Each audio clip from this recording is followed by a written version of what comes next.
In today's video, I'm going to teach you how to post to Facebook using Make.com. If you find this useful, consider subscribing and liking the video. Let's get started. The first thing you want to do is open the scenario editor. So go ahead and navigate to Make.com and log into your account. Once you're on the dashboard, look for the Scenarios tab. That's where you'll want to click to select Create a Scenario. This is where you'll be starting to build your workflow from scratch. Now that you're in the scenario editor, the next step is to select the Facebook module. In the search bar on the canvas, simply type in Facebook. If the specific module you're looking for doesn't pop up right away, don't worry. Just click on Show More to reveal the full application list. From there, go ahead and select the Facebook option that appears. Next up, we need to set your trigger. This is where you decide what will kick off your automation flow. You have various options here. For example, you might want to set it up so that it triggers when a new lead is created. This ensures that you're generating timely updates without having to do it manually every time. Once you have your trigger set up, let's create a webhook and a connection. Start by clicking Create a Webhook. This will set up your data retriever. After you've done that, click on Create a Connection.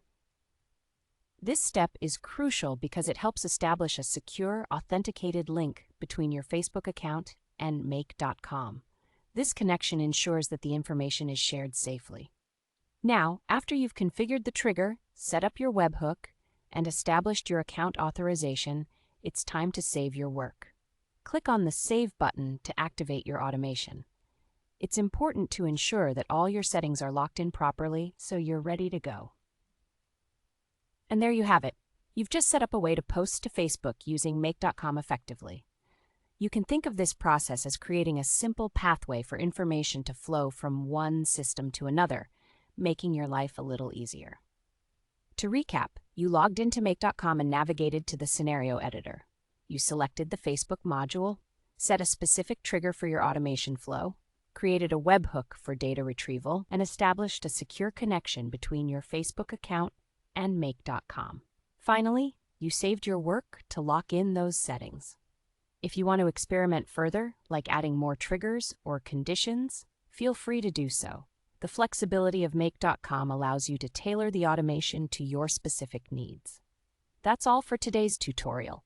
If you found this guide helpful, make sure to click that subscribe button and perhaps like the video to let me know you enjoyed it. Thank you for joining me, and happy automating!